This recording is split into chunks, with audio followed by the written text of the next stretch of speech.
Good morning, and thank you very much for joining me.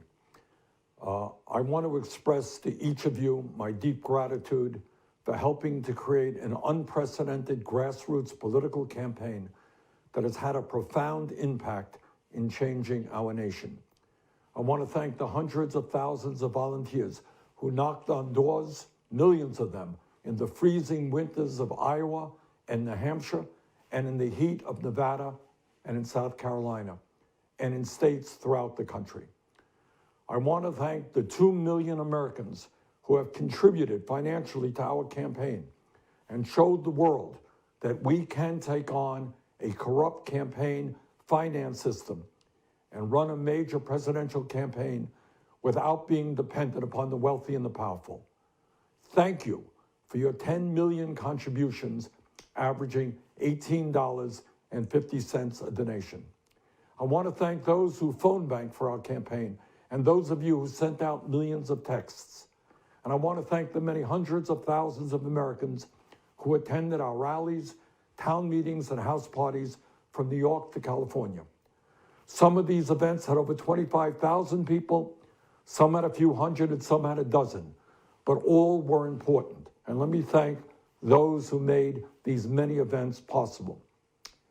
I also want to thank our surrogates, too many to name. I can't imagine that any candidate has ever been blessed with a stronger and more dedicated group of people who have taken our message to every part of this country.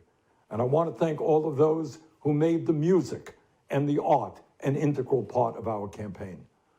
I want to thank all of you who spoke to your friends and neighbors, posted on social media, and worked as hard as you could to make this a better country. Together, we have transformed American consciousness as to what kind of nation we can become, and have taken this country a major step forward in the never-ending struggle for economic justice, social justice, racial justice, and environmental justice. I also want to thank the many hundreds of people on our campaign staff. You were willing to move from one state to another and do all the work that had to be done. No job was too big or too small for you. You rolled up your sleeves and you did it. You embodied the words that are at the core of our movement, not me, but us. And I thank each and every one of you for what you've done. As many of you will recall, Nelson Mandela, one of the great freedom fighters in modern world history, famously said, and I quote, "It always seems impossible until it is done," end quote. And what he meant by that is that the greatest obstacle to real social change has everything to do with the power of the corporate and political establishment to limit our vision as to what is possible and what we are entitled to as human beings. If we don't believe that we are entitled to health care as a human right, we will never achieve universal health care. If we don't believe that we are entitled to decent wages and working conditions, millions of us will continue to live in poverty.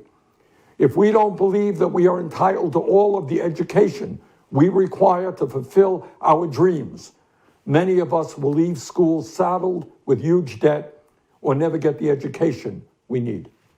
If we don't believe that we are entitled to live in a world that has a clean environment and is not ravaged by climate change, we will continue to see more drought, floods, rising sea levels, and increasingly uninhabitable planet.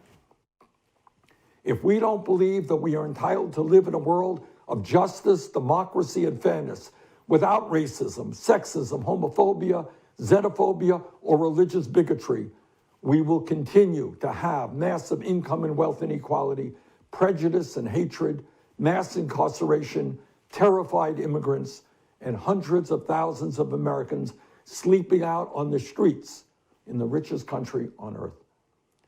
And focusing on that new vision for America is what our campaign has been about and what, in fact, we have accomplished. Few would deny that over the course of the past 5 years, our movement has won the ideological struggle. In so-called red states and blue states and purple states, a majority of the American people now understand that we must raise the minimum wage to at least $15 an hour, that we must guarantee health care as a right to all of our people, that we must transform our energy system away from fossil fuel, and that higher education must be available to all, regardless of income. It was not long ago that people considered these ideas radical and fringe. Today, they are mainstream ideas, and many of them are already being implemented in cities and states across the country. That is what we have accomplished together. In terms of healthcare, even before this horrific pandemic we are now experiencing, more and more Americans understood that we must move to a Medicare for All single-payer program. During the primary elections, exit polls showed in state after state, a strong majority of Democratic primary voters supported a single government health insurance program to replace private insurance. That was true even in states where our campaign did not prevail. And let me just say this, in terms of healthcare, this current horrific crisis that we are now in has exposed for all to see how absurd our current employer-based health insurance system is. The current economic downturn we are experiencing has not only led to a massive loss of jobs, but has also resulted in millions of Americans losing their health insurance. While Americans have been told over and over again how wonderful our employer-based private insurance system is, those claims sound very hollow today as a growing number of unemployed workers struggle with how they can afford to go to the doctor or not go bankrupt with a huge hospital bill. We have always believed that healthcare must be considered as a human right, not an employee benefit, and we are right. Please also appreciate that not only are we winning the struggle ideologically, we are also winning it generationally. The future of our country rests with young people.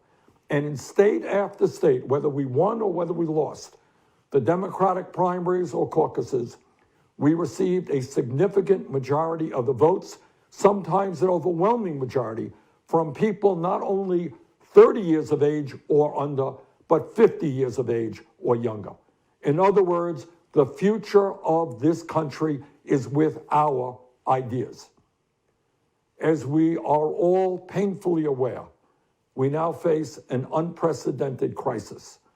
Not only are we dealing with a coronavirus pandemic, which is taking the lives of many thousands of our people, we are also dealing with an economic meltdown that has resulted in the loss of millions of jobs. Today, families all across our country face financial hardship unimaginable only a few months ago. And because of the unacceptable levels of income and wealth inequality in our economy, many of our friends and neighbors have little or no savings and are desperately trying to pay their rent or their mortgage or even put food on the table. This reality makes it clear to me that Congress must address this unprecedented crisis in an unprecedented way that protects the health and economic well-being of the working families of our country, not just powerful special interests. As a member of the Democratic leadership in the United States Senate, and as a senator from the state of Vermont, this is something that I intend to intensely be involved in over the next number of months, and that will require an enormous amount of work. Which takes me to the state of our presidential campaign. I wish I could give you better news, but I think you know the truth. And that is that we are now some 300 delegates behind Vice President Biden, and the path toward victory is virtually impossible. So while we are winning the ideological battle, and while we are winning the support of so many young people and working people throughout the country, I have concluded that this battle for the Democratic nomination will not be successful. And so today, I am announcing the suspension of my campaign. Please know that I do not make this decision lightly. In fact, it has been a very difficult and painful decision. Over the past few weeks, Jane and I, in consultation with top staff and many of our prominent supporters, have made an honest assessment of the prospects for victory. If I believed we had a feasible path to the nomination, I would certainly continue the campaign, but it's just not there. I know that there may be some in our movement who disagree with this decision, who would like us to fight on to the last ballot cast at the Democratic Convention. I understand that position, but as I see the crisis gripping the nation, exacerbated by a president unwilling or unable to provide any kind of credible leadership, and the work that needs to be done to protect people in this most desperate hour, I cannot in good conscience continue to mount a campaign that cannot win and which would interfere with the important work required of all of us in this difficult hour. But let me say this very emphatically. As you all know, we have never been just a campaign. We are a grassroots, multiracial, multi-generational movement which has always believed that real change never comes from the top on down, but always from the bottom on up. We have taken on Wall Street, the insurance companies, the drug companies, the fossil fuel industry, the military-industrial complex, the prison-industrial complex, and the greed of the entire corporate elite. That struggle continues. While this campaign is coming to an end, our movement is not. Dr. Martin Luther King Jr. reminded us that, quote, "The arc of the moral universe is long, but it bends toward justice," end quote. The fight for justice is what our campaign has been about. The fight for justice is what our movement remains about. Today, I congratulate Joe Biden, a very decent man, who I will work with to move our progressive ideas forward. On a practical note, let me also say this. I will stay on the ballot in all remaining states and continue to gather delegates. While Vice President Biden will be the nominee, we must continue working to assemble as many delegates as possible at the Democratic Convention, where we will be able to exert significant influence over the party platform and other functions. Then together, standing united, we will go forward to defeat Donald Trump, the most dangerous president in modern American history. And we will fight to elect strong progressives at every level of government, from Congress to the school board. As I hope all of you know, this race has never been about me. I ran for the presidency because I believed that as a president, I could accelerate and institutionalize the progressive changes that we are all building together. And if we keep organizing and fighting, I have no doubt but that is exactly what will happen. While the path may be slower now, we will change this nation, and with like-minded friends around the globe, change the entire world. On a very personal note, speaking for Jane, myself, and our entire family, we will always carry in our hearts the memory of the extraordinary people we have met across this country. We often hear about the beauty of America, and this country is incredibly beautiful. But to me, the beauty I will remember most is in the faces of the people we have met from one corner of this nation to the other.